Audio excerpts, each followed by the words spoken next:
morning, everyone. We're in the Museum of Byzantine Culture in Thessaloniki. We're here in anticipation of Professor Dimiter Angelov's lecture on the Emperor Theodore Laskaris, Humanist and Philosopher between the medieval East and West. This is the first in the CHS series of lectures dedicated this year, this very special year, the 10th anniversary of the CHS in Greece, dedicated to the theme of humanist values and leadership, or leadership and humanism. So I would like to ask the director of the Byzantine Museum, Mr. Baku, to pose the first question, please. First of all, I must say that I'm very glad that you are here in our museum. Have you ever visited our museum? Yes, I have visited it several times. Oh. And I have taken students to your museum. Oh. So I have a little bit of a connection with it. Oh, okay. And the subject of your lecture is very interesting. I'm interested in this period of late Byzantine period and during the Latin occupation in Greek area, we can say so, to be simple. And I'm very interested in what kind of leadership does Theodore Laskaris was, in which type does he belongs, which type of leadership? No, thank you for your question, and I'm very happy to be in Thessaloniki, which I visit quite often. Now, to answer your question, what type of leader Theodore Laskaris was, he was both similar and different from leaders nowadays. He was very different from the point of view that he was a royalty. He was born into leadership. His father was an emperor, his grandfather was an emperor, his great-grandfather was an emperor.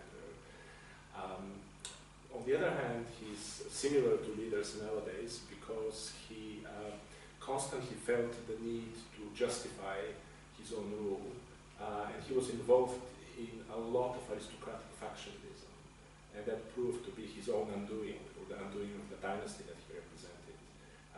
There were a number of families with sense of entitlement to power. Some of them were local lords, and he tried to restrict their powers in various ways. And he was successful up to a point, but at the end he failed. So you can call him a failed leader, but a successful humanist, because he was a very active author. And this is the second question about the humanism.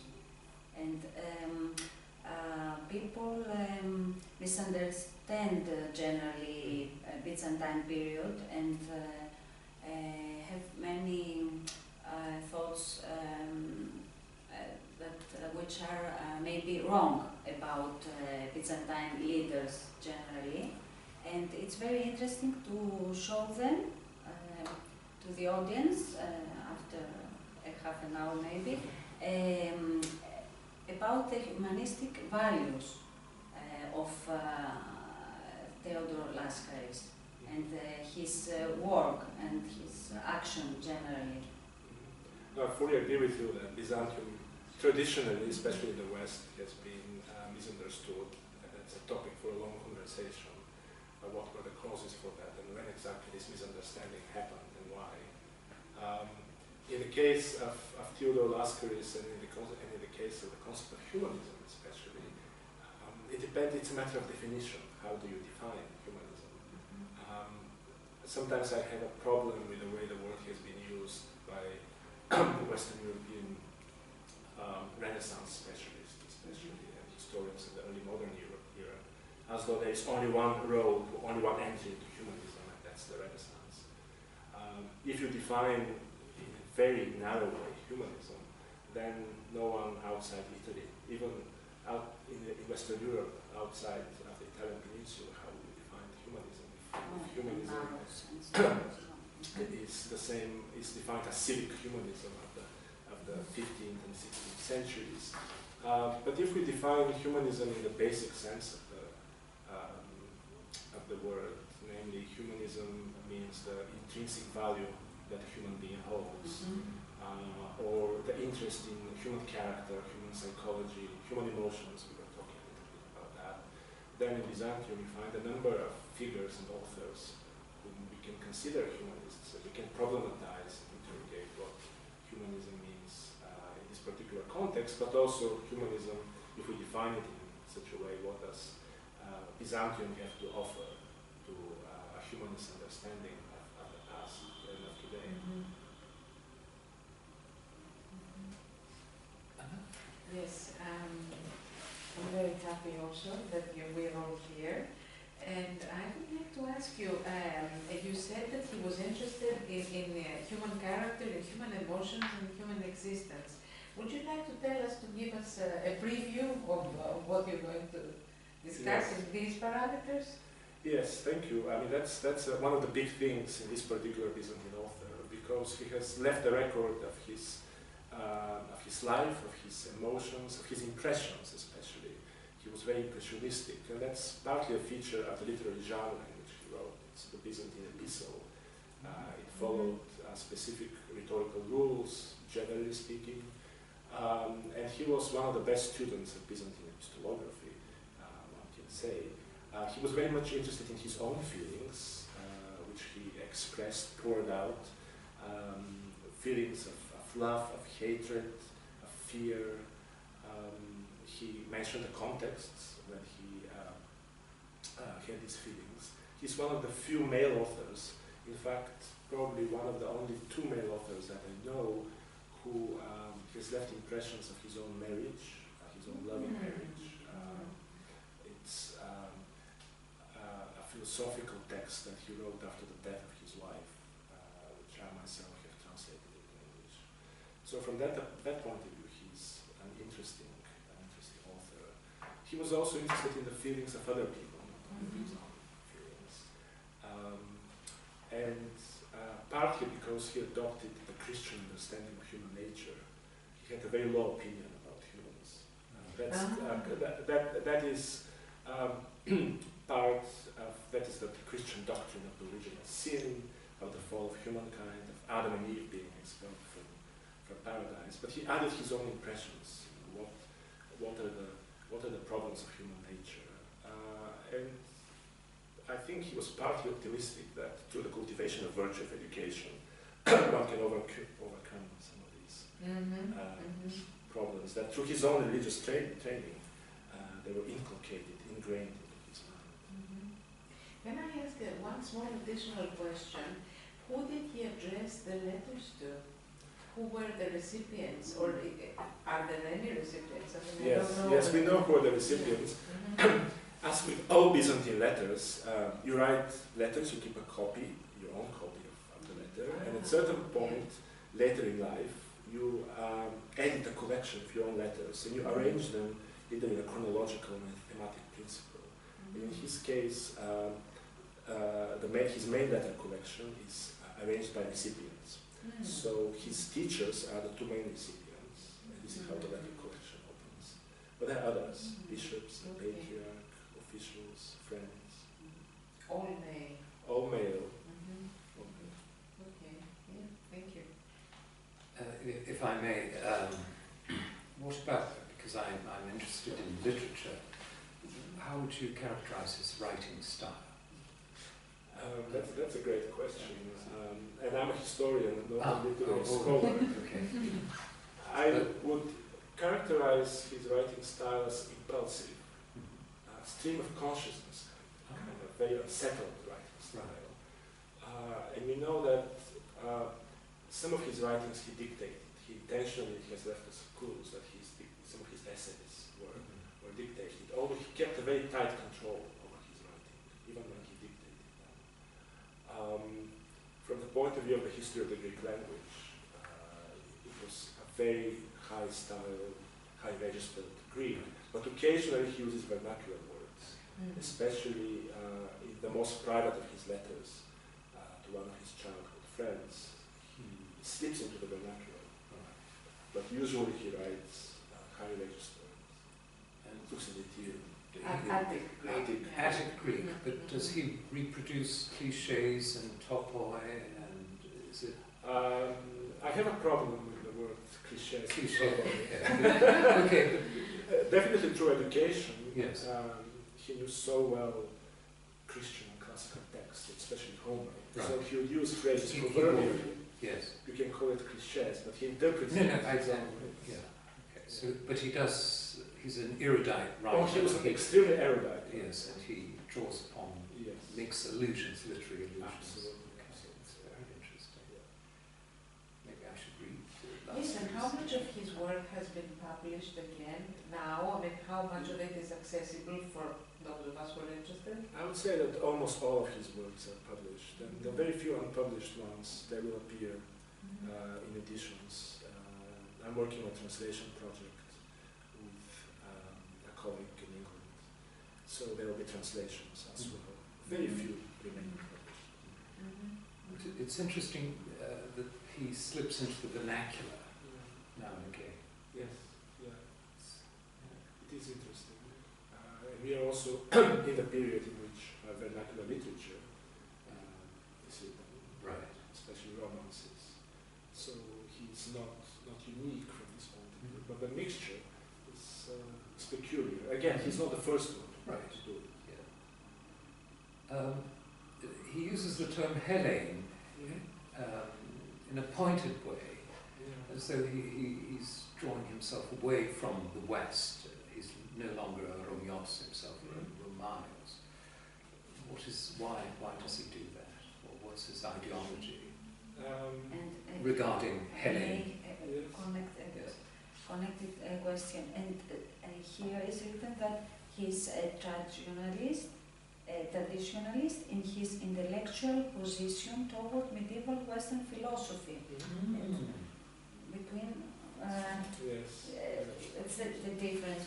What do you mean exactly? Well, that's something I'll explain in my lecture. But Together, in very few words. First, starting with the use of the term Hellene. Yes. We find it at the 13th century, and again, Laskaris is not the only example, but he pushes it to an extreme. His own teacher, other authors who use the word Hellene as a term of self-identification rather than Romeros. In the case of Laskaris, in the very last years of his life, he quite intentionally and consciously writes an oration in which he declares his subjects Hellenes. He explores the meanings of Hellenism. Sometimes he doesn't use it that consciously, and he uses it interchangeably with the Romeos. And let's not forget that we're in the period when Constantinople is ruled by the Latins. So the city of New Rome doesn't have the same pulling force of Roma Iossini, which used to have in the past. But he's highly traditional in other ways. He's highly traditional in his philosophy when it comes to his fascination with apophatic philosophy, his criticism of logic in Western Scholasticism. So he was both an innovator and traditionalist. Yes, he's not a black and white figure. Yes, there are shades of grey. Did he compose poetry? He did. He wrote devotional poetry. Religious poetry. Religious Poetry. Yes. In fact, one of his canons to the Virgin is still performed by the Greek Orthodox Church in Marian feasts. It's the Megas Paracleti Constantinople. So it became a canonical text. Right. It's not very clear how and when it became a canonical text. And it's very personal text as well. You can hear it in churches, usually around the Decapentatus. Has it done something for the poor people, or because he has so deep feelings and so sensitive human being? Yes, I mean, as the emperor, it was his duty to show philanthropy. And from his letters, you see that whenever someone appeals to him to provide a salary to a refugee, he would do it. He was interested in public buildings such as baths. And he was interested in public education as well. So when it comes to care for the common people, it was a traditional duty of the Byzantine welfare state, we can call it, to take care of the indigent and the privileged. To the extent this could be done in a pre-modern time. He died very young. He died very young, yes. And he had the time to do all of the things you described. Yes. Yes. So the texts you study in general, they're not just from the 4 years of his... No. The earliest datable texts are when he was around 20. It's a satire of one of his head tutor. Of course. It's a very dirty work. Yes. And there are also some early letters and so on. So most of his writings cluster to his 30s, but occasionally we hear his voice in his 30s. I have a question, but it's unrelated really, but I'm just going to refer to the fact that, to the illustrious fact that you are Dumbarton Oaks Professor of Byzantine History at Harvard. What is the position of Byzantine studies in the United States and worldwide? Humanistic generally. Well, Yes. but And Byzantine, I'm interested because it's so different from classics, you see. I mean, Byzantine studies has a different position in the US than it has in Greece, obviously, because it's less connected to national history. It's very much connected to either classics or medieval history, depending on whether or art history, depending on whether you're interested in Byzantine literature, Byzantine history, Byzantine art.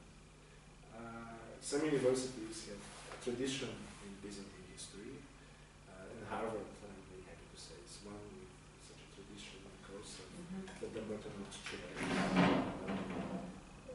Other universities have lesser tradition, but I see a tendency in the last 10-15 years for new positions in Byzantine studies to be created. It depends on the department, of course. And Byzantine studies in the US is flourishing, I would say. Art history is a very big subject in the US. History to a degree as well. Literature less so. So from that point of view, Byzantine studies in Greece, which has very strong departments of philology, is different. Dimiter Oaks is one of the centers of Byzantine studies. It's not in Cambridge, Massachusetts. It is in Washington, D.C. And our Ministry of Culture has a very dynamic cultural policy and diplomacy last years.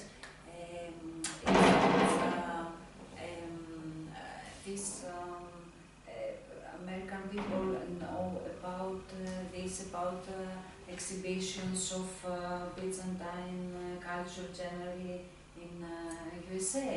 It's a common something. Yes, I mean, we have a misconception interesting that, for them. Yes, it is. We have a misconception that Americans are not interested in Byzantium or the Middle Ages, but every month I get at least 5 emails from high school students who are interested in their high school projects.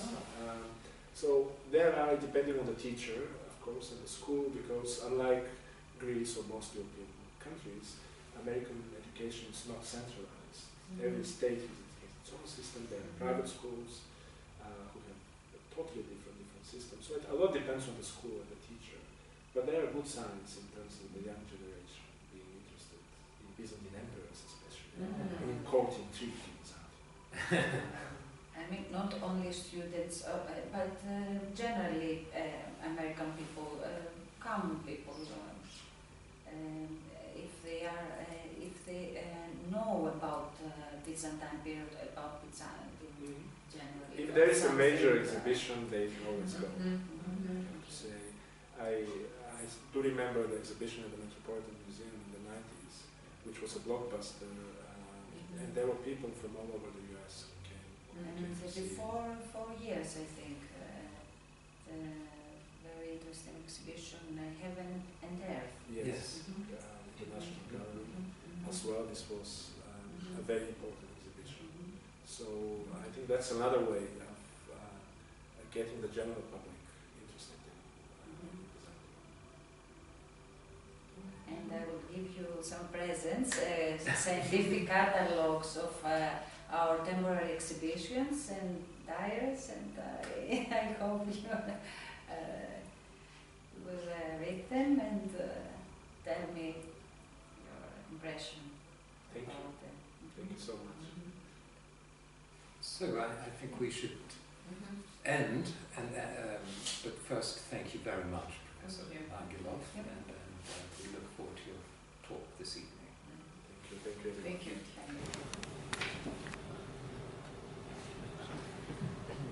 Καλησπέρα σας, πανασιολογιότατες, σεβαστοί πατέρες, εκπρόσωποι της Εθνικής Άμυνας, αγαπητέ κύριε Πετρόπουλε, αγαπητέ κύριε Άγγελοφ, αγαπητοί προσκεκλημένοι, σας καλωσορίζουμε στην απόψινή εξαιρετική διάλεξη που θα έχουμε την ευκαιρία να παρακολουθήσουμε από τον κύριο Dimiter Angelov, τον καθηγητή Βυζαντινής Ιστορίας της έδρας Dumbarton Oaks στο Πανεπιστήμιο του Χάρβαρντ.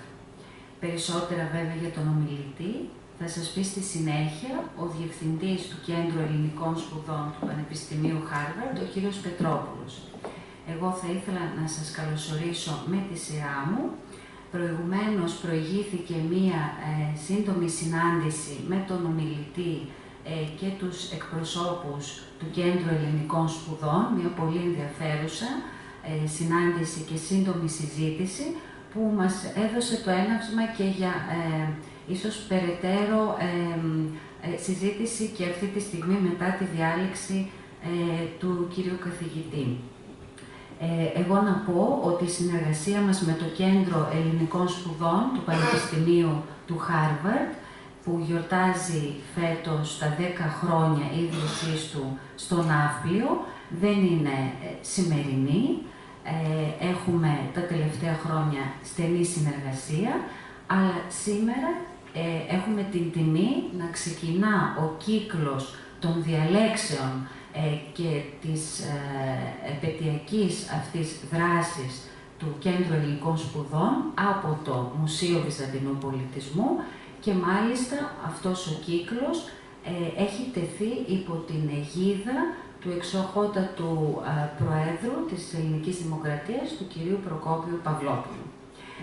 Να δώσω το λόγο, δεν θέλω να σας κουράσω άλλα, απλά θέλω να πω ότι είναι ένα εξαιρετικά επίκαιρο θέμα και θα έλεγα να το συνδέσουμε ενδεχομένως και με την σημερινή εποχή και το κατά πόσο ένας ηγέτης σήμερα μπορεί να ανταποκριθεί και κατά πόσο οι ενέργειές του και τα τυπικά προσόντα του, θα έλεγα, συνάδουν με τις ανθρωπιστικές αξίες. Αυτό το θέτω έτσι σαν βάση για μια συζήτηση αργότερα και να παρακαλέσω τον κύριο Πετρόπουλο να ανέβει στο βήμα και να μας παρουσιάσει τον ομιλητή.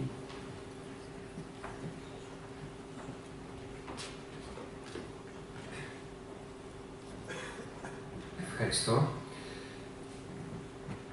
Δεσμιολογιότατε, κύριε Συνταγματάρχα, κυρία Διευθύντρια, κυρίες και κύριοι συνάδελφοι, κυρίες και κύριοι.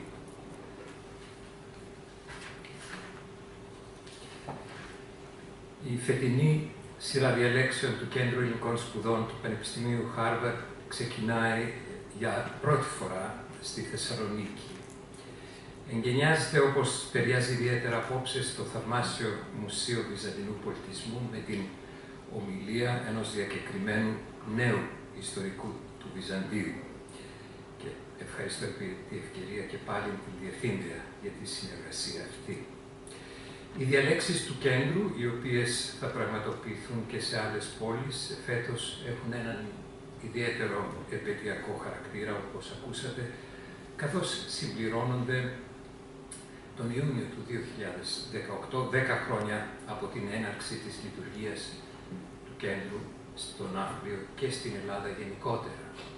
Το κέντρο στο Ναύπλιο είναι το ομόλογο του Κέντρου Ελληνικών Σπουδών του Χάρβαρντ στην Ουάσιγκτον, το οποίο άρχισε τη λειτουργία του το 1961, φιλοξενώντας 6 μεταδιδακτορικούς ερευνητές, 3 από τις Ηνωμένες Πολιτείες, ένα Γερμανό, ένα Άγγλο και μια Ιταλίδα.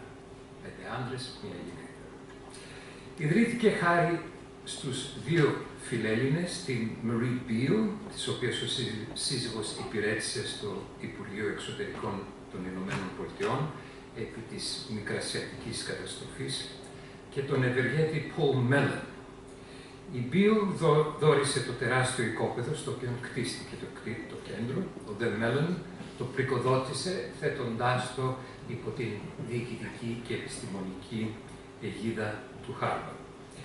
Και οι 2 πίστευαν ότι ένα ερευνητικό Ινστιτούτο με αποστολή τη μελέτη της αρχαίας Ελλάδος επιβαλόταν να εδρεύει στην πρωτεύουσα, την Ουάσιγκτον, μια διεθνή άλλωστε πόλη, για να διαδοθούν καλύτερα οι επιλέξει ανθρωπιστικές αξίες των Ελλήνων στην αμερικανική και ευρύτερη κοινωνία.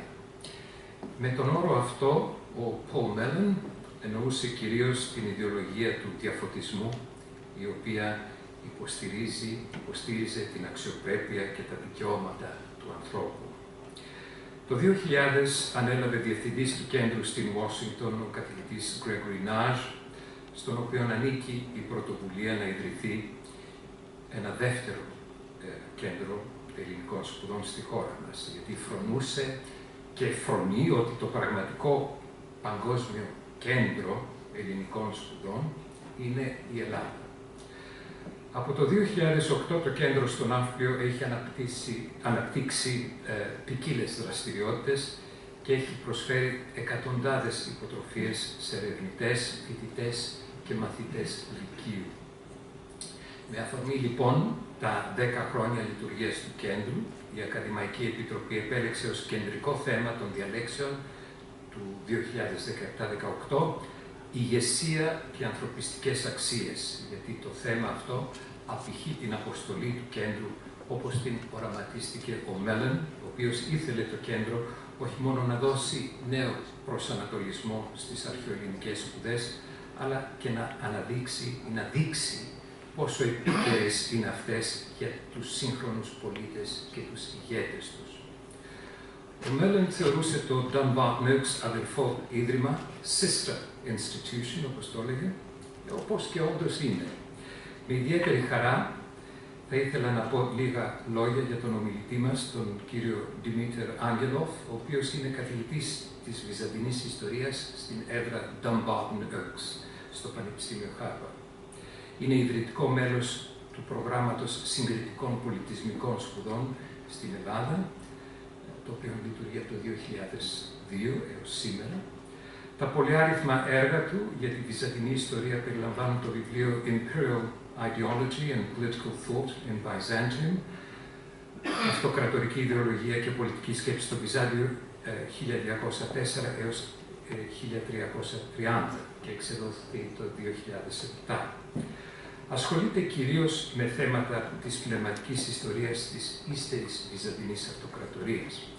Προσεχώς θα εκδοθεί μονογραφία του για τον αυτοκράτορα και φιλόσοφο αυτόν του 13ου αιώνα. Λοιπόν, χωρίς άλλες περιστροφές, καλώ στο βήμα τον εκλεκτό συνάδελφο κ.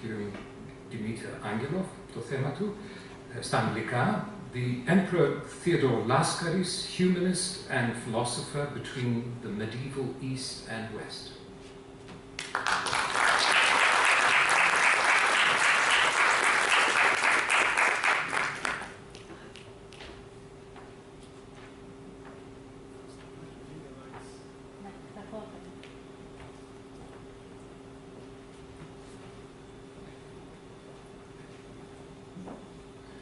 First, I would like to thank the Center for Hellenic Studies in Greece and the Byzantine Museum in Thessaloniki for your kind invitation to speak in the lecture series on leadership and humanism.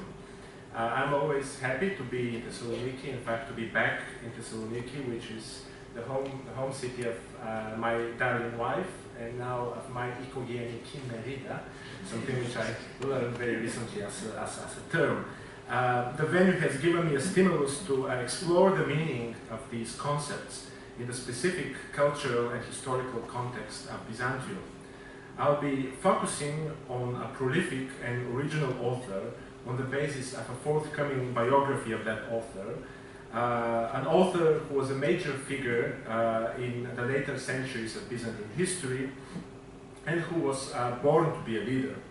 I would like to start by dedicating my lecture today to the memory of a great Byzantinist who passed away earlier this month in Thessaloniki, and who adopted Thessaloniki as his homeland after Sarajevo in Yugoslavia and after Princeton in the United States, after having dedicated a large part of his career to studying Byzantine monuments in the city, my dear colleague Slobodan, or Dani as he was known, Čurčić. Slobodan had an insatiable curiosity for things Byzantine, and he would have been certainly very interested in being with us today. The Byzantine emperor and philosopher Theodore II Laskaris is one of those figures who may appear to us to be larger than life. He was a ruler and a highly active political figure. Here comes the topic of leadership. He was a letter writer, a satirist and polemicist, a hymnographer and poet, a theologian and a philosopher.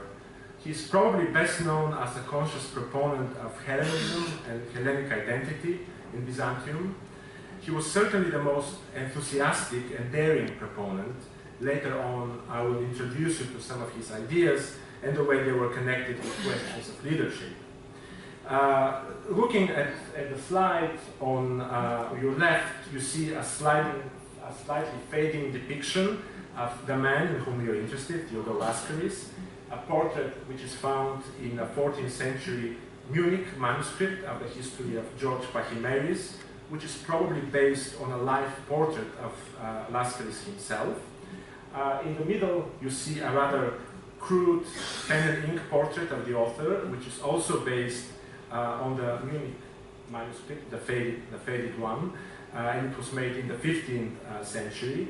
And to your right, you can see a depiction, again based on this same Munich manuscript, which was adapted in the 16th century, and it was included into an early printed edition of Hieronymus Wolff, one of the founders of Byzantine studies, you can call him. And to introduce a little bit more images, here you see an image of the eldest daughter, Irini, of Theodore Laskaris, from the Buyana church near Sofia. Irini was married to the Bulgarian Tsar in around 1257, and very soon this fresco was executed in a very small church. The writings of Laskaris are truly enormous, especially given the short time that he had to compose them, and sometimes he dictated his writings to secretaries, because he passed away at the age of 36. The writings of Laskaris exceed 960 pages of modern printed editions or manuscript folios in the case of the few ever diminishing unpublished texts that have survived. Just earlier this month, a colleague of mine and I submitted the edition and translation of 6 essays by Laskaris on various subjects, ranging from philosophy to rulership to satire, for the Journal of Austrian Byzantine Studies. Laskaris wrote on virtually every single subject that caught his attention and covered it in varying degrees of detail: education and learning, natural philosophy, political theory, and other subjects. His writings are autographic and in many ways an unicum in the entire Byzantine literature. They are the closest that we get to a literary and deeply psychological self-representation of an emperor in Byzantium. The closest that I know are the letters of the Emperor Manuel II Paleologos 100 years later. We see Laskaris torn between politics, philosophy, and artistic emotionality, fueled by an inner anguish at a hard and demanding life. As we evaluate him as a leader and a humanist, we always need to bear in mind that we are dealing both with a man of letters and a man of action who tried to put some of his ideas into practice. I would like to guide you quickly through the main events of his life so you can understand the challenges that he faced, which are also the challenges to leadership in Byzantium in the 13th century, and so that you can see how he addressed them both in action and in text. We must start, as we always do with the 13th century, with the fall of Constantinople. To the Latins on the night of the 12th of April, 1204. It was known simply as the Alosis, which is how Theodore Laskaris called it. Even though he was born almost 2 decades afterwards, he tells us that he learned from members of the older generation stories about 12th century Constantinople, especially about court intrigues, adulterous affairs, and about the city itself. He was born in late 1221 or early 1222 in the city of Nicaea, Nicaea, in Western Asia Minor, located on a freshwater lake, Lake Ascania. It was a heavily fortified city. You can see its walls, which have survived up until the present day. Nicaea was a major center of one of the 3 main, we call them successor states to the Byzantine Empire, which emerged after 1204. So after the fall of Constantinople to the Latins, the Byzantine state was reconstituted in exile. And the other 2 states, in addition to Nicaea, which you find here in the middle, were the Empire of Trebizond in northeastern Asia Minor, and the state of Epirus or Epirus Thessaloniki for 20 years between 1224 and 1246, when Thessaloniki was its capital, before the city was incorporated into the ever-expanding Empire of Nicaea. These 3 successor states were founded by aristocratic generals active in the years leading to 1204. Initially, they were centers of resistance against the Crusaders, where refugees and displaced individuals flocked. But later, the 3 states became competitors and at times fought military battles because its leaders could not agree for a long time who would be the legitimate heir to the empire of the Romei, who had the right to be titled emperor, and ultimately to whom Constantinople belonged. For the Latin Empire of Constantinople turned to be quite a weak polity, and eventually in 1261, the Emperor of Nicaea recovered Constantinople in an almost bloodless fashion and came again to reside in the palace of the Vlacherni in the Bosporus. So in this period of around 50 years, you find these 3 states which are competing among each other, who is going to revive the empire. And at the end, one of them, the Empire of Nicaea, which is the most successful, manages to recover Constantinople, but it doesn't put an end to the existence of the other 2 states. The life of Theodore Laskaris coincided with the golden years of the Empire of Nicaea. He writes that he was raised in a way customary for princes, brought up in the female quarters of the palace. When you're emperor, you are in the inner cognitis. This is where you are educated and raised.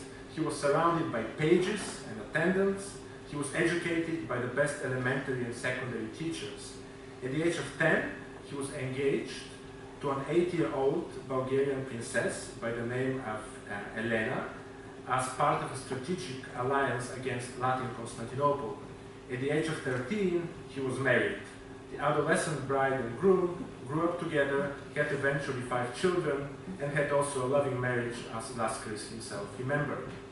From the age of 12 up until the age of 20, he was assigned to a palace tutor whom he came to hate enormously. Because that particular tutor, he was an insider to the 12th century Constantinopolitan court. He was supposedly a big adulterer. He tried to prevent Laskaris, as Laskaris claims in his satire, without much success, trying to prevent him from taking lessons with the foremost philosopher in the Empire of Nicaea, the monk and famous scholar Nicephorus Vlemidis. So Vlemidis, we don't have an image of him, so I cannot show you. He was to become Laskaris' most influential teacher, spiritual father. He was a monk, political advisor, and eventually an intellectual opponent in the last years of his life. By the time Laskaris was 19, he was proclaimed co-emperor alongside his father, the senior emperor, but without yet being crowned. So what did Laskaris do in his 20s, in the 1240s? Nicaea was not a fixed capital like Constantinople, and the imperial court moved from location to location. So Theodore resided in different palaces in Western Asia Minor, palaces which served as economic units, with agricultural estates attached to them, which provided food and wine for the emperor, his family, his entourage. When they took residence in the palace, they would consume all the resources and move to a different palace. So 5 palaces are known from our literary sources. Of course, the palace in Nicaea, here is Nicaea, where Theodore Laskaris was born. The palace in Nymphaeon, here, Kemal Pasha in Turkey. The palace in Magnesia, here, Magnesia. The palace in Smyrna, here, and the palace in Philadelphia, here. And there may have been other palaces. We need to rely on the literary sources, and archaeologists are yet to identify these palaces, with the exception of a structure, a very imposing structure, which survives in Nymphaeon, a single block tall building featuring an elaborate bathing facility in the ground floor. So the Nicaean royal family loved to take baths. So what did Laskaris do in his 20s? He had the responsibility of exercising general supervision over justice and taxation in the core Anatolian territory of Asia Minor.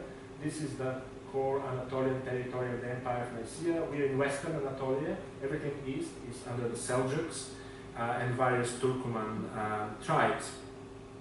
So his responsibility was to report back to his father whenever his father was in the Balkans campaigning against Epirus or other enemies.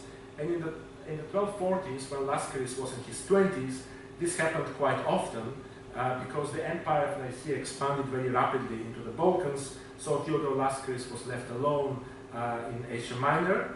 He traveled, visiting cities and the countryside.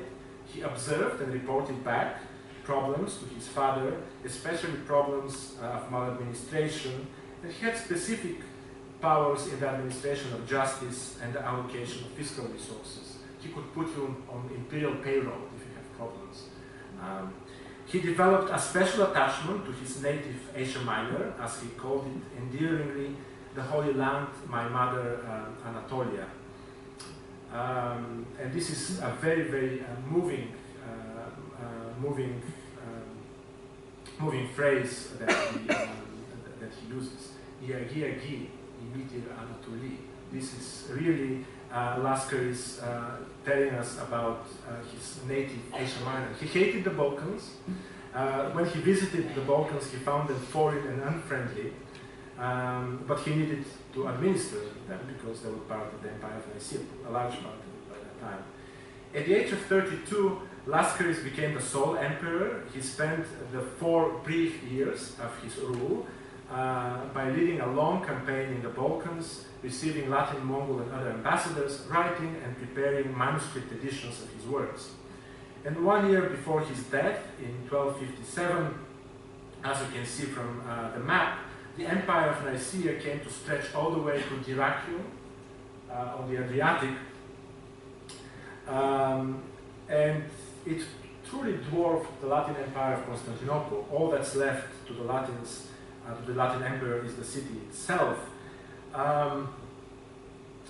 In the last year of his life, his health deteriorated drastically, and he died in Magnesia in August 1258 from an unknown disease, which may have been brain or lung cancer, although this is only a hypothesis. Within less than 3 years, Constantinople was recaptured, and his political archenemy and age peer Michael Palaiologos had usurped the throne. By far, the main and the gravest challenge to his leadership in a domestic context was the power of the aristocracy in the form of very tight family networks. Aristocratic networks formed through marriage controlled the Byzantine Empire in the later period of its history. In the late 11th and early 12th century, the Emperor Alexius I Komnenos, probably the most radical and influential reforming emperor in Byzantium, had changed the system of court titles, making his own family, the Komnenos Dukas family, the backbone of the court hierarchy and the system of titles. The only way to get a prestigious court title in the 12th century and later, a prestigious court title which gave you both a position in the army and a generous remuneration, was to be born into the ruling family or to marry into that family, something which would happen in the middle of the 12th century only with the explicit permission of the emperor. So this aristocratic system came to have important consequences 100 years later. So think what happened a century later. There were a number of representatives of the Komnenos Dukas family. The state suddenly collapsed with the fall of Constantinople and had to be reconstituted afresh. So these old descendants of the Komneno Duke all claim nobility, all claim political power, whether within the framework of the state or in the form of semi-autonomous lordship.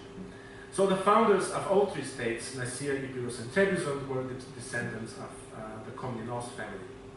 The founder of Nicaea, of the Empire of Nicaea, was Theodore Laskaris I, Theodore I Laskaris, Theodore Komnenos Laskaris, who was the grandfather of our subject.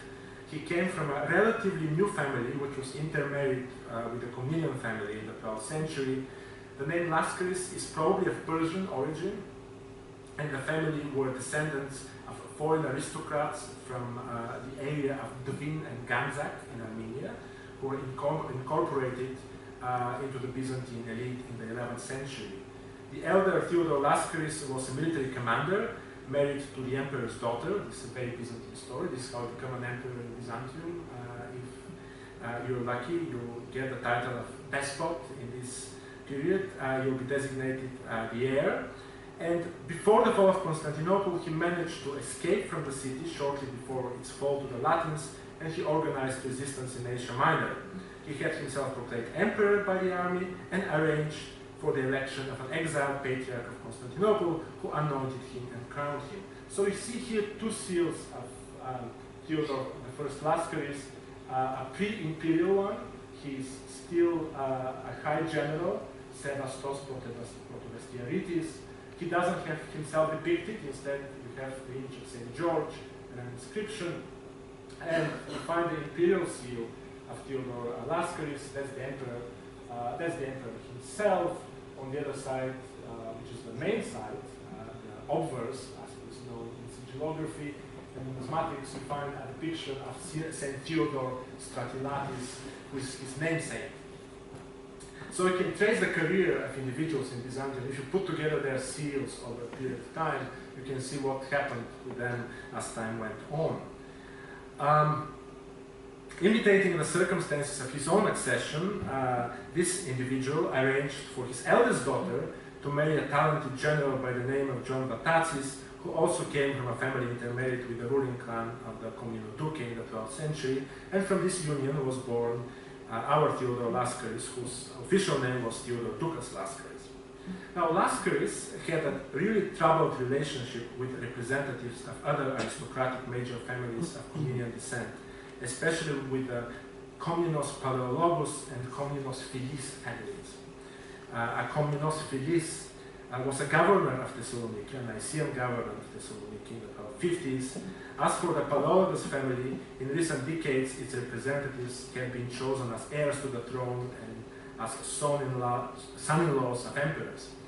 So Laskaris was quite suspicious of his second cousin by the name of Michael Paleologos, the future named emperor, whom he twice put in prison on suspicions of disloyalty, and then he released.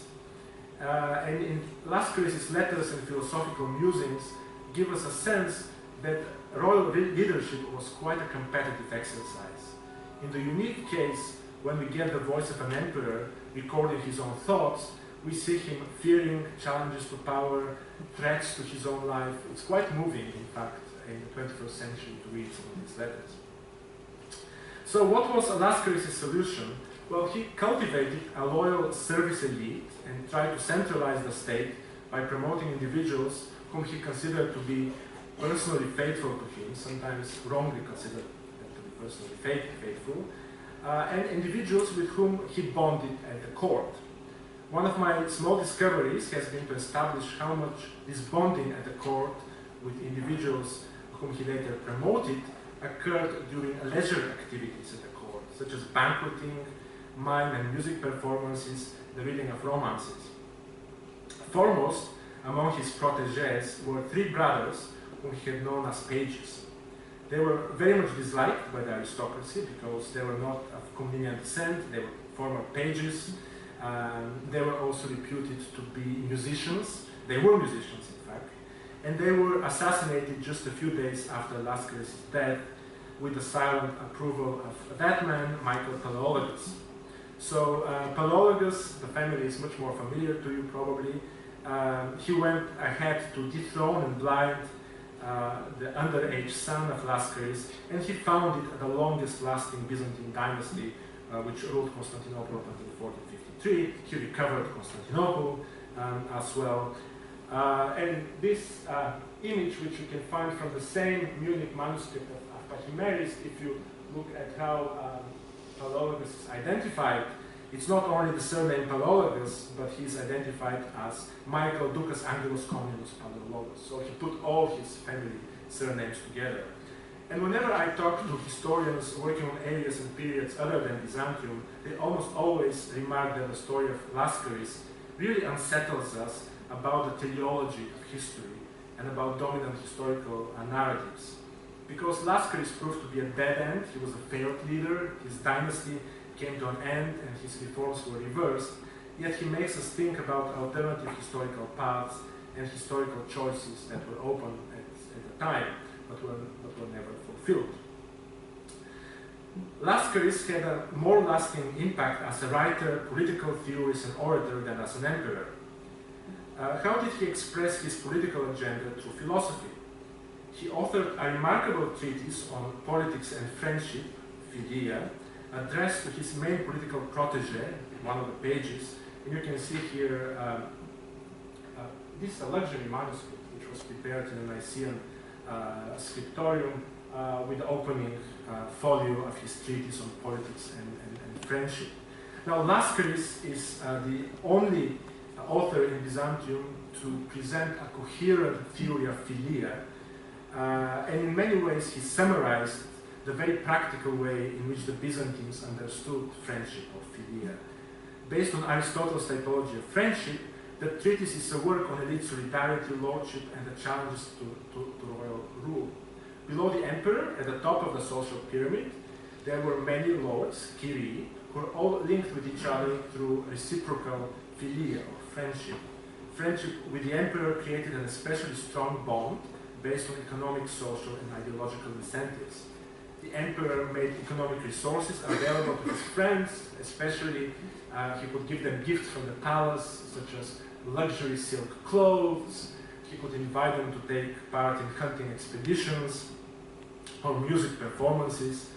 And he was also the guarantor of the public good. The punchline of the treatise is when Laskaris exclaims toward the end, I quote, "I will say something most unusual. The love of true friends surpasses that of many and great blood relatives." So really he was thinking about kinship and relatives. And the proposition was most unusual because it went against the core values of family-based solidarity, of aristocratic governance. And this model of politics, the model of politics as one big family, is something which Laskaris tried to change, but he was not successful. Now we come to another topic, which I think will be as exciting, and this is the concept, his conscious promotion of Hellenism, partly as a reaction to the political fragmentation of the Byzantine world a fragmentation which Laskaris, and especially his father, the senior emperor, tried to reverse through a variety of peaceful and military means. We should be reminded that Nicaea expanded massively in the Balkans in the 1240s and 1250s. When I say that his promotion of Hellenism and Hellenic identity was partly a reaction to the political fragmentation, I do so because it was a far more complex phenomenon than usually presented. When one analyzes his mentality, his writing strategies, his biography, it's possible to consider the issue more carefully and synchronically. We realize that there are a number of competing tendencies of identity which met together in his works. Now, here are some patterns which I have come across. He used the term Hellene 3 times more often than Romeos, which is quite unique for Byzantium. In fact, it's unparalleled in Byzantium until this point of time, since the Byzantines, as you know, called themselves Romei. In many cases, Laskaris used the words Hellene and Romeos interchangeably. He would write Romaika stratermata in one context and Hellenica stratermata in another context. Another observable pattern is that he would use the adjective Hellenikos in private letters in phrases where the adjective Romaikos would appear in works for public circulation. For example, one finds the phrase Hellenica stratermata in a private letter to his childhood friend, while Romaika stratermata is found in a newsletter announcing a victory to his subject. His vision of Hellenism is rich and in many ways looks as if we are in the modern period.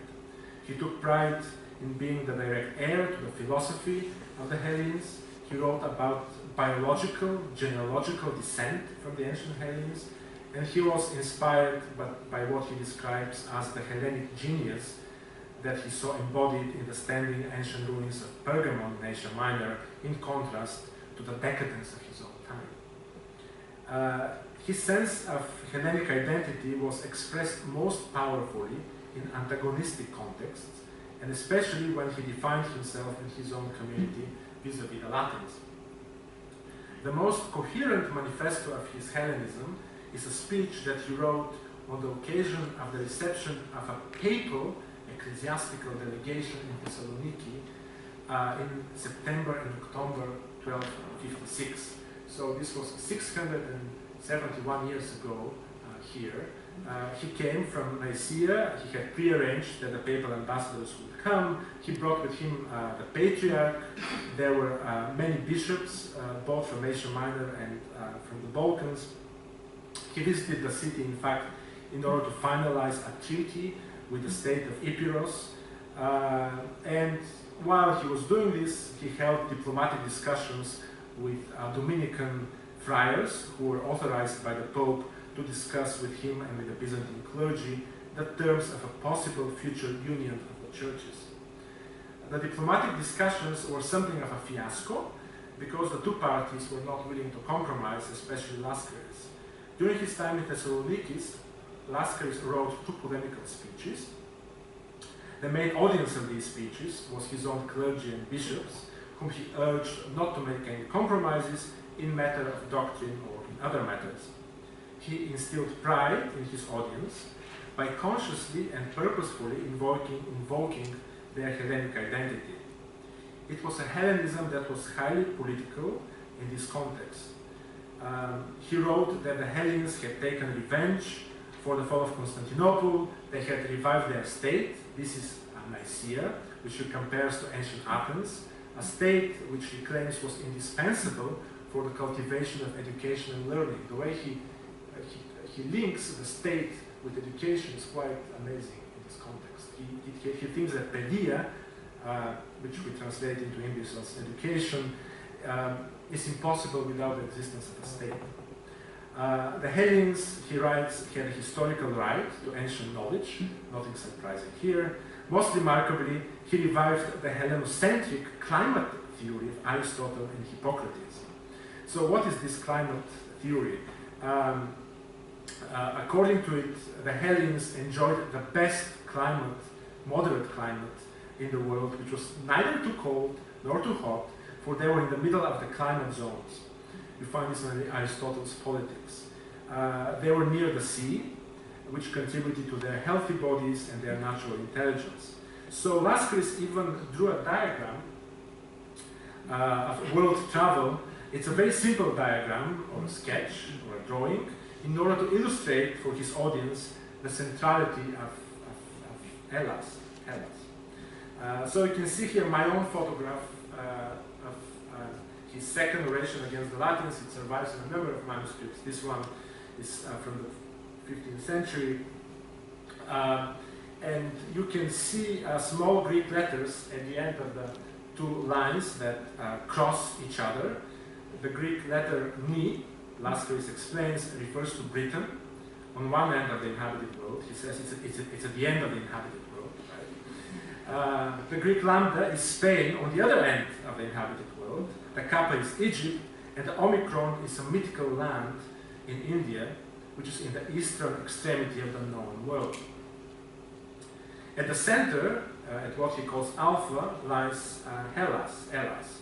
For someone, he reasons, to move from Spain to Egypt, it is fastest to pass through the center, to Hellas. The same would be the experience for someone traveling from Britain to India. And it's interesting, he links Britain and India and Spain and Egypt. All people around the world, he says, share the same ability to invent and develop expertise, skills, and crafts. The Greek word techni is used. It's a tricky word which means skills. It can refer also to art. And over time, they develop local specializations. The Greek letter gamma that you can see in the drawing, he explains, refers to skills and crafts. And when regional skills, crafts, and expertise move, and the assumption is that expertise moves from one point of the globe to another point of the globe through the process of what we call cross-cultural borrowing, or they are exported from one point of the world to another, they have to pass through a point alpha. They pass through Hellas. So Greece, or Hellas, has the benefit of location for gathering the skills and wisdom of the world. Now, this drawing is mostly not fully imaginary. It reflects patterns of travel along the northern Mediterranean coast. It reflects also a certain broadening of geographical horizons. This doesn't interest us here. What is interesting is that he put this into this speech that he delivered in Thessaloniki in 1256 in front of the clergy and others. So why did he compose this speech in this particular time? My answer is that he struggled to find an ideology of unity. In the last years of his life especially. And he wished to rally the bishops and his elite against the Latins, for there were indeed plans to make compromises of various sorts with the papacy and to reach a union which he thought would be to the detriment of the Orthodox Church. So it is a Hellenism which is very orthodox, you can argue. Hellenism was able to draw much sharper distinctions with the Latins, since the Latins had their own claims to be Romei, their own claims to Romanitas. So Hellenism was more convenient. And Laskaris, I think, was also struggling to find an ideology of unity to counterbalance the political fragmentation and the centrifugal forces in the Byzantine world. You remember that the state of Epirus is still there, the state of Trebizond.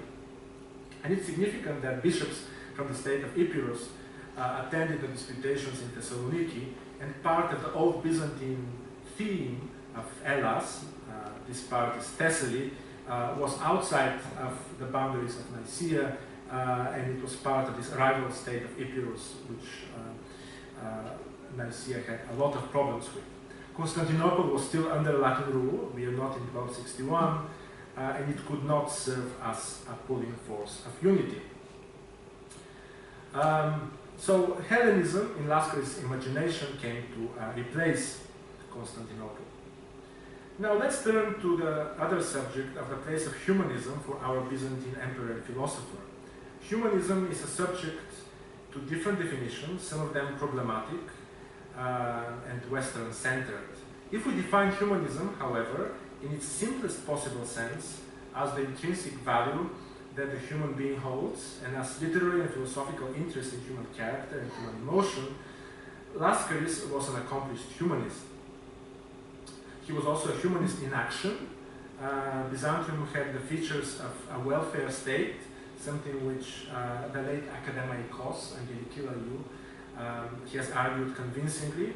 The state was involved in provisioning, in setting just prices, and as far as Constantinople is concerned, was involved in state-sponsored institutions of secondary and higher education, in state-sponsored hospitals, orphanages. We see in Laskaris' correspondence that he cared deeply about public welfare. For example, when he learned that the Metropolitan of Philadelphia had built a monastic hospital, he wrote to congratulate him and advised him, well, now that you have built a hospital, why don't you build a bathhouse as well? He supported the creation of public libraries. Books in every knowledge and science are said to have been collected by his order and to have been deposited in cities. We do not know, unfortunately, in what specific cities these libraries and the schools with which they were associated were created, but it's nonetheless remarkable that such a modern policy was introduced 7 centuries before us. And there was a great need, I should add, for state-sponsored policy of collecting books, because due to the dispersal of some of the Constantinopolitan libraries in 1204. Laskaris' philosophy can be called humanistic insofar as he was fascinated with human character and with the human community.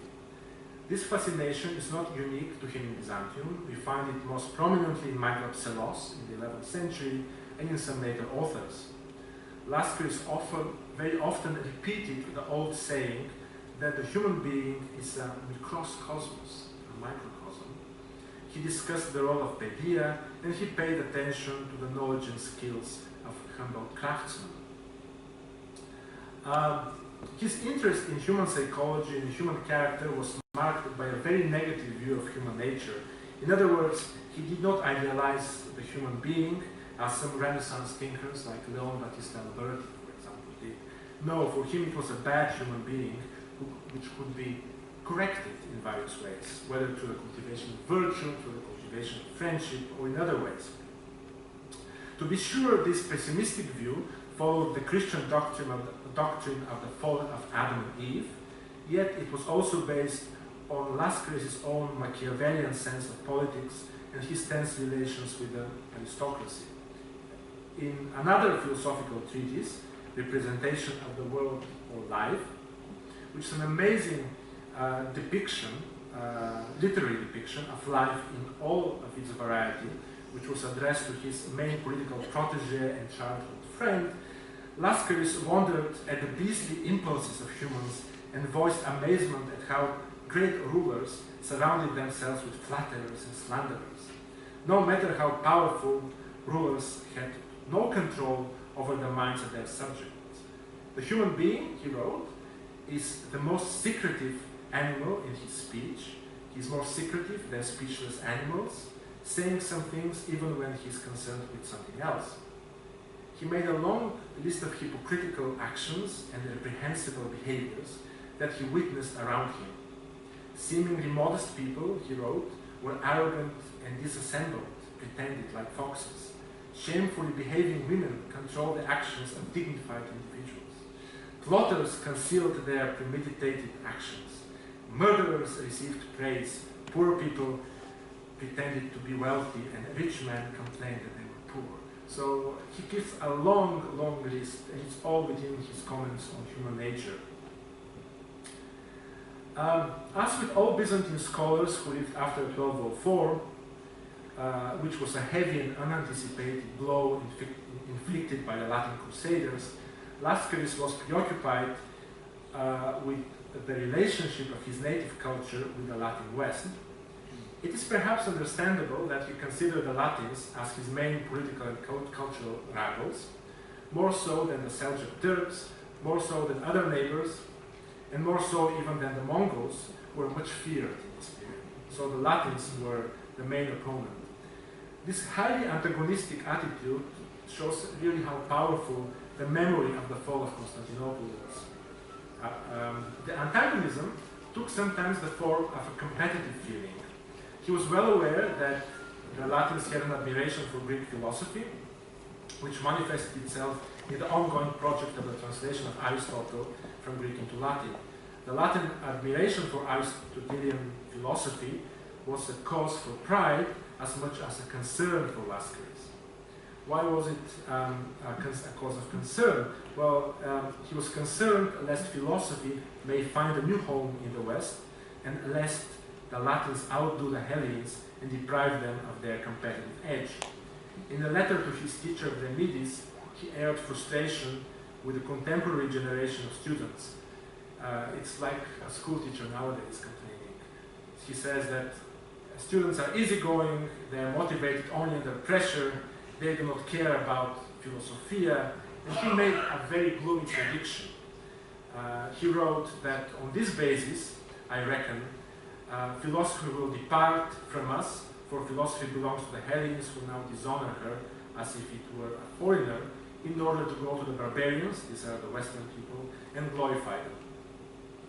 So Laskaris was afraid of that. He was also afraid that the Latins may misunderstand and harm philosophy, which is a different line of thinking, something which he observed, for example, after a disputation on secular philosophical subjects with Latin scholars during the reception of an embassy. His main anxiety was that the Latins had the wrong kind of theology, which upset the fine balance between faith and reason. He had the opportunity to become familiar with the assertive Latin method of carrying out theological disputations in encounters between Nicaean and Latin churchmen, such as that of Thessaloniki in 1256, and there were more important encounters and better attended ones in Asia Minor in the earlier period. The Latin approach was that of Scholasticism, which flourished in Western Europe in the 13th century. Scholasticism was a method of defining doctrine through the use of logic, and in particular Aristotelian syllogisms, and a method of learning in the Western universities through disputation and dialectical reasoning. So, for example, the 5 logical arguments of Thomas Aquinas about the existence of God, they're a foremost example of the scholastic method. The use of logic, of course, was what contemporary and earlier Byzantines practiced. Theodore's teacher, Dragoumis, was an expert in Aristotelian syllogistic.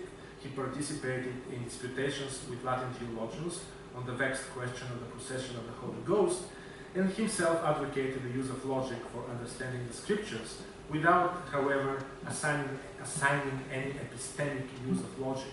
So logic was mostly a technical tool in Byzantium rather than a philosophical method, as in the West.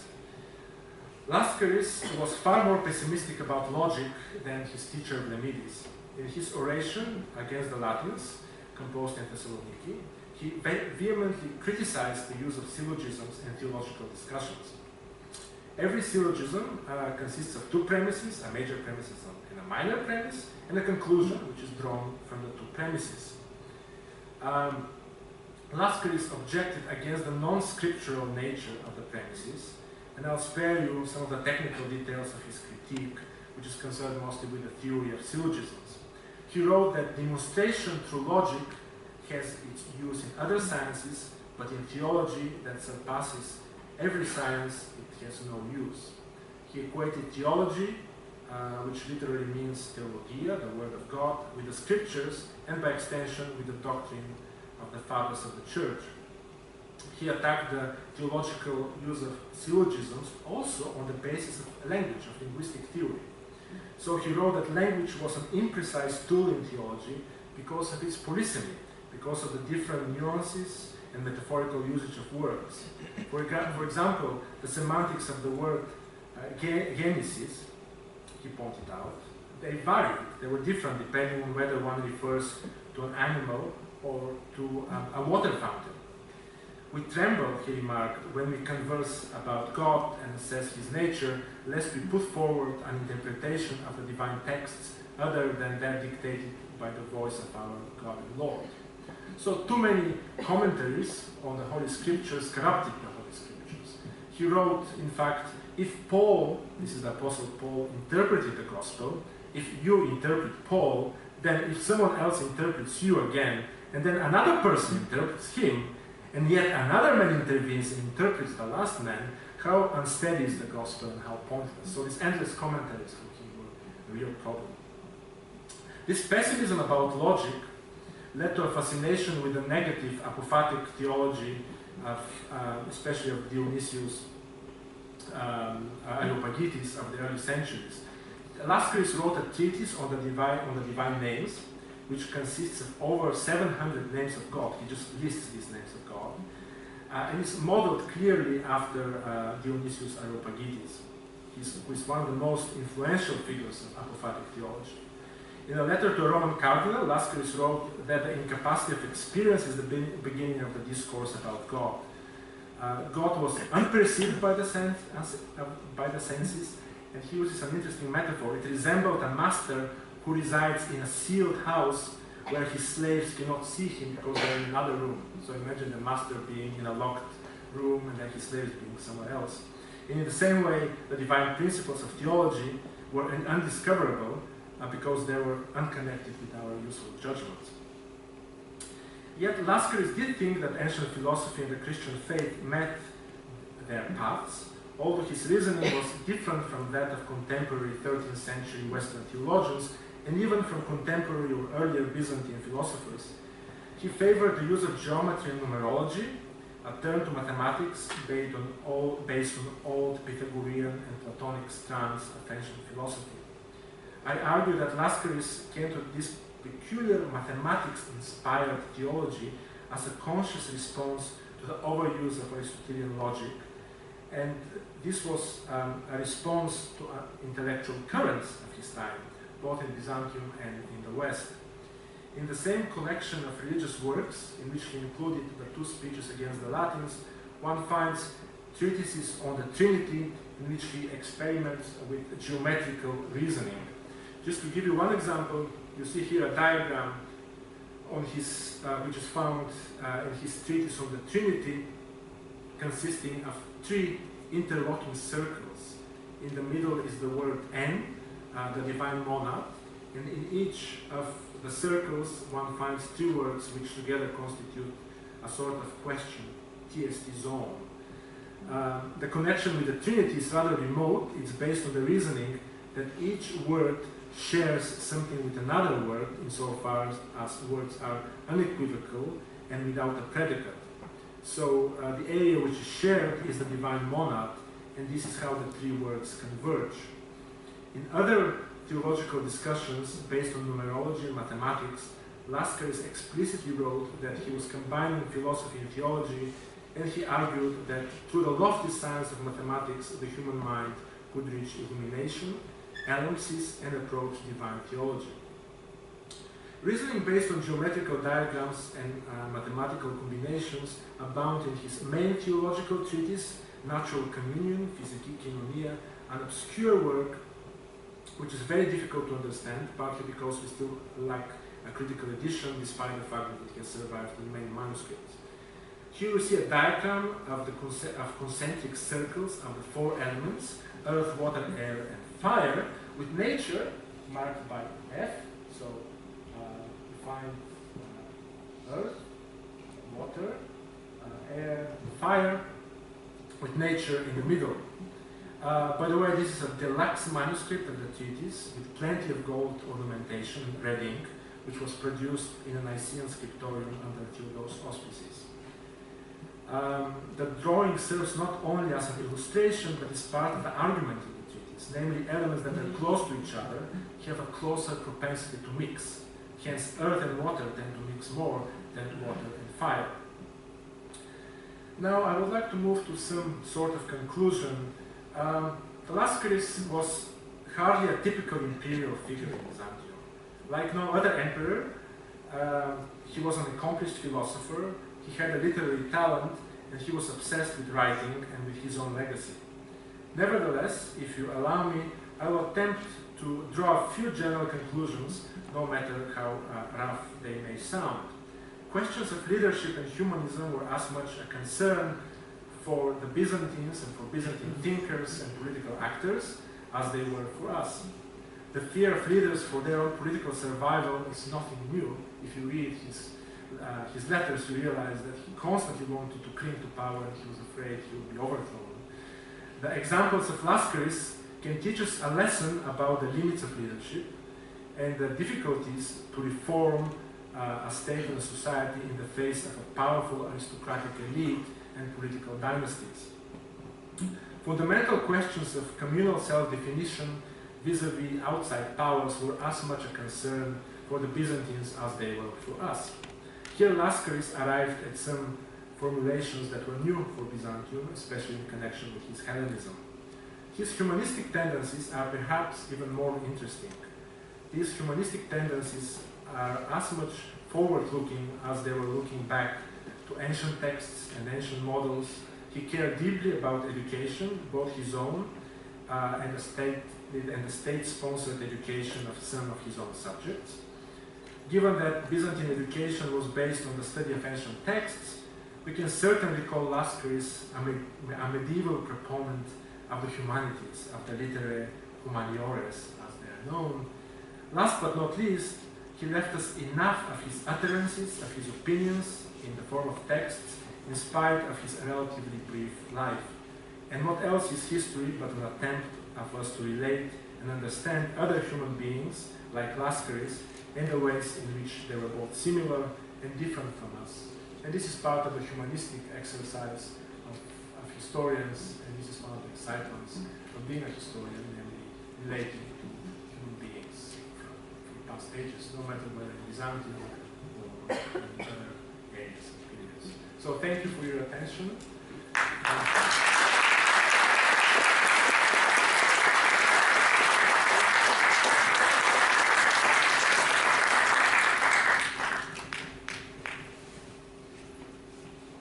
I suppose the floor is open for questions, comments.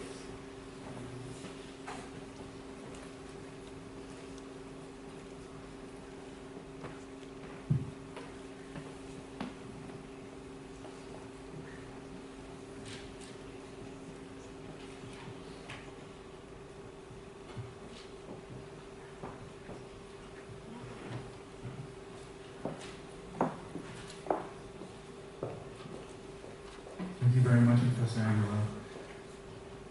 Given that it's a pretty lonely place at the top, and he occupied a very lonely position and didn't have many peers, and especially given his attempts to implement the reforms that he had come up with as an emperor/intellectual, does he compare himself to figures that he identified in the past, previous emperors, some of them who were intellectual emperors like himself, Marcus or Julian or Constantine VII? Does he sort of put himself in a pantheon with them as his own peers? Well, thank you for the question, Byron. Yes, he does. I mean, what is interesting is when you have the written words of an emperor, you realize what his education was like. So he was made to read classical ancient examples of rulership. And what is interesting is there are two things which I find most interesting. The first one is that the figure of Alexander is by far, Alexander the Great, is by far the most important model of rulership. You find it already in the Mirror of Princes by Dragoumis. So there were these instructional manuals. You find the figure of Alexander, but he must have read more about Alexander from Plutarch, probably from some of the romances about Alexander romances. The second pattern, which is very interesting, is that even though he was a passionate Hellenist, ideal of Hellenism, there are more figures that he drew from the Roman past than from the Greek past. So there are more figures from Roman history than from ancient Greek history. I was very surprised when I found this. So what are the figures that he uses? Marcus Aurelius, a major model. What he admires about Marcus Aurelius is that he homogeneously lived in the time of Marcus Aurelius. So for him, Marcus Aurelius had the same relationship with Hermogenes as did Alexander had with Aristotle. Then Trajan, another major imperial figure, he even refers to cities founded by the Emperor Trajan, probably Traianopolis. There was a legend that Nicaea was founded by Trajan. Who else? Nero, as a negative example, he's mentioned as well. Augustus. Justinian is mentioned, which is quite rare. Theodosius. Yeah, I don't know whether this answers the question. Not too long. Too long.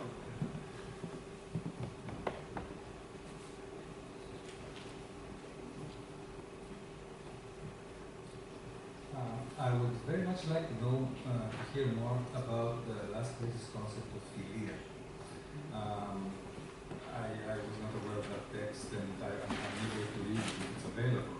But it seems to me, from what I understood, correct me if I'm wrong, that the Laskaris had a concept of conception of philia which was much more pragmatic or political in today's terms than the one that arose later on with Montaigne, for example, as a sort of disinterested, mysterious, intuitive, authentic liaison between people. I don't know if I understood well, but I would certainly like to hear more about his idea of philia. Well, thank you for this question. Yes, you understood quite well that it's a very practical view of philia. Now, where to start? This treatise is published first, and I'm in the process of translating it into English with a collaborator. So it will appear also in an English translation. The Greek is not too difficult, given Laskaris' level of Greek. That's another subject.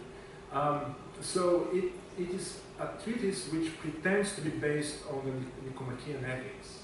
So it's based on Aristotle, especially Book 8, where Aristotle introduces 3 types of friendship based on virtue of good, based on pleasure, and based on utility, usefulness.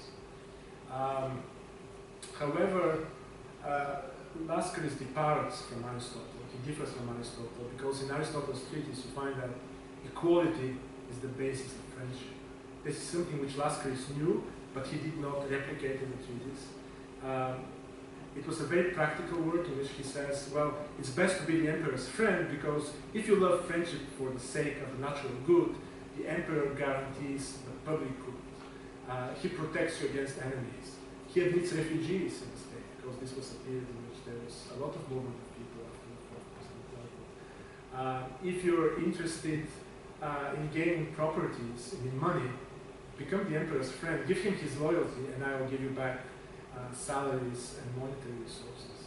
And if you love pleasure, the palace is filled with pleasure. So it's addressed to members of the elite, for sure. It's actually, no, it's addressed to his childhood friend and page, but presumably circulated beyond his individual recipient.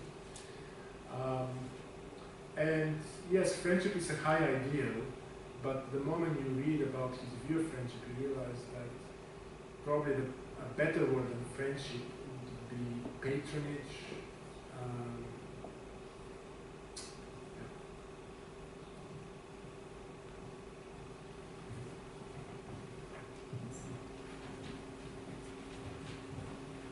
Thank you very much for an interesting talk. I'd like to ask you if you know if there is any impact of his Hellenism after his death. I suppose he tried to create sort of culture through his writings. What happened after that? Yeah, no, that's an excellent question. I wouldn't say that Laskaris' writings were forgotten because there were still copies produced in the 14th and the 15th century, especially of his Physikikononia, his philosophical treatise. There are more than 10 copies, some of them burned in a major fire in the Escorial library, but we know that there was a lot of interest. In terms of the main work of his Hellenism, there are not too many copies, so I don't think he became a bestseller in any way. It was a speech, which was an occasional speech. He gave it around the time of the reception of the papal ambassadors. It was recorded, put into a collection, and then it was forgotten, I would say.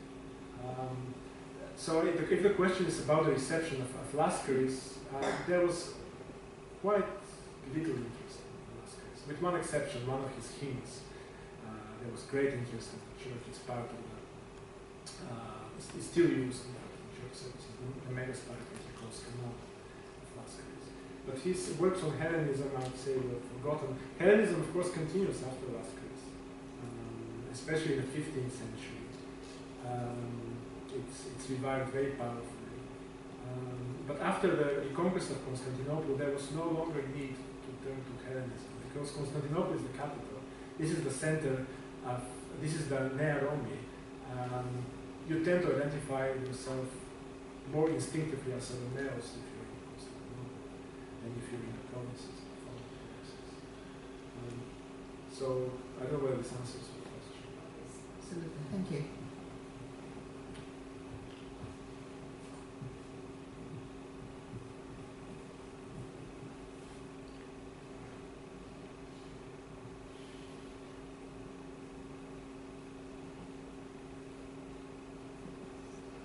Please don't be shy. I think we have some.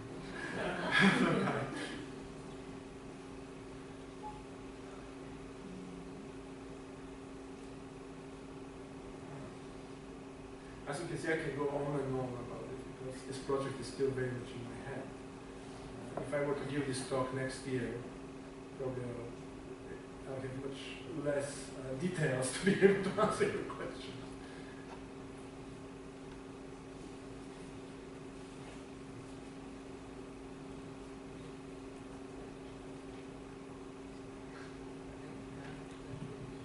Can you summarize his position on leadership, his theory of a leader? Yeah. Okay. It's a question which is very much on the seminar, on the topic of the lecture series, and it made me think, in fact, whether Laskaris or other emperors spoke of leadership or they spoke about rulership. I think rulership is a better term when we talk about emperors. Every now and then he would connect archon with strategos, so which makes me think that the main duty that he thought a ruler should have is to be a general.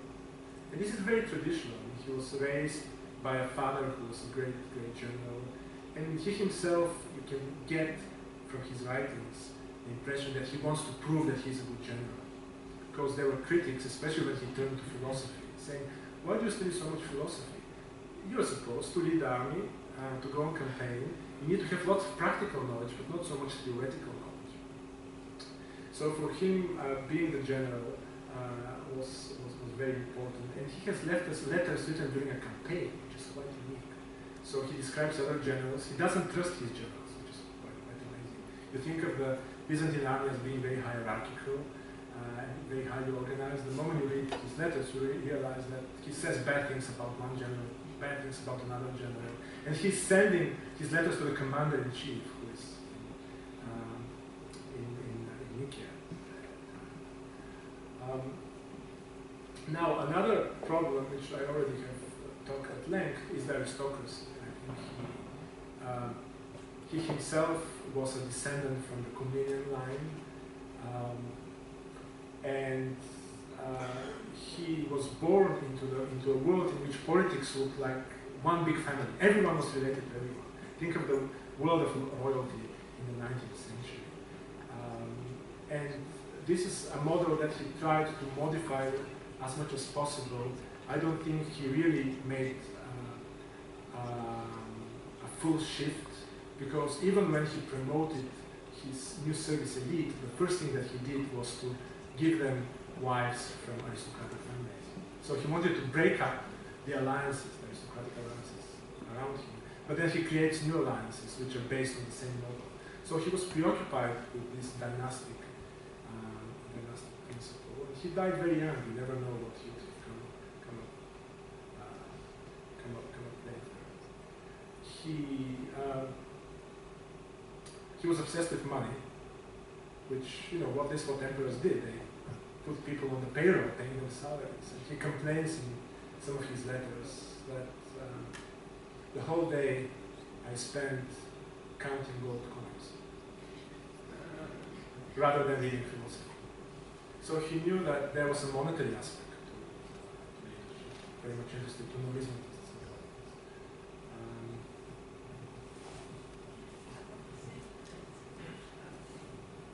I would like to ask you along the same lines, why did you call him Machiavellian? Can you elaborate on this? Yes, thank you, Anna. Yeah, I think this is the closest that we come to a Machiavellian type in Byzantium. Not so much that other Byzantine leaders did not act in Machiavellian ways, but because he puts it into writing. For example, he idealizes tyranny up to a degree. He says, well, the only way that I can deal with my officials is by having my deputy behave tyrannically towards them. Then he idealizes hatred as a way of social progress. He says, well, I know that my subjects, some of my subjects hate me, but this is good hate. He says, O kalom misos. This is the hatred which makes me be just towards the community as a whole. So let them hate me. I don't mind this at all. So he reverses some of the very ethical ideals of the mirror of princess leadership. He's not the first one to do it, but he moves very radically in this direction. And his mind is constantly thinking about how to deal with especially generals whom he distrusts at his very level. Especially Michael Pavlovich, he's his archer.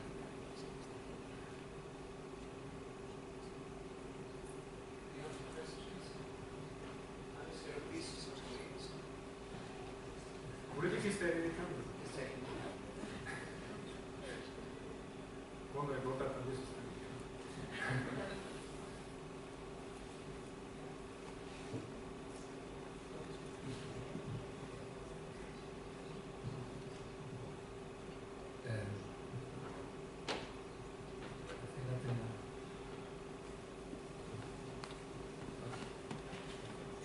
να ευχαριστήσω τον ομιλητή. I'd like to thank you very much.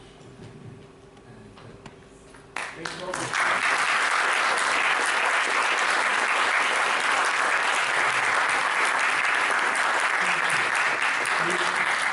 you did us proud. Μόνο να πω στα ελληνικά, ευχαριστώ που ήρθατε. Ξέρω ότι τα Χριστούγεννα έρχονται και με συγκινήθηκα.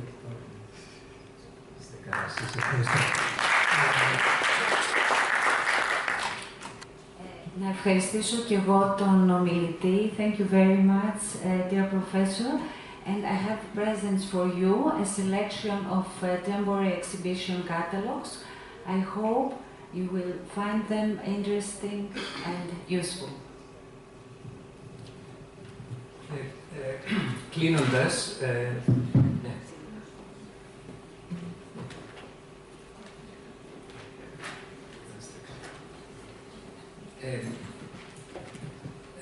Η επόμενη διάλεξη του Κέντρου Ελληνικών Σπουδών θα είναι στο Ναύπλιο. Παρασκευή 26 Ιανουαρίου, στις 7 το βράδυ θα μιλήσει η Edith Hall, καθηγήτρια κλασικής φιλολογίας στο King's College στην Αγγλία, στο Λονδίνο. Το θέμα της θα έχει σχέση με τον Σοφοκλή και την έννοια της τυραννίας. Καλές γιορτές σε όλους και καλό βράδυ.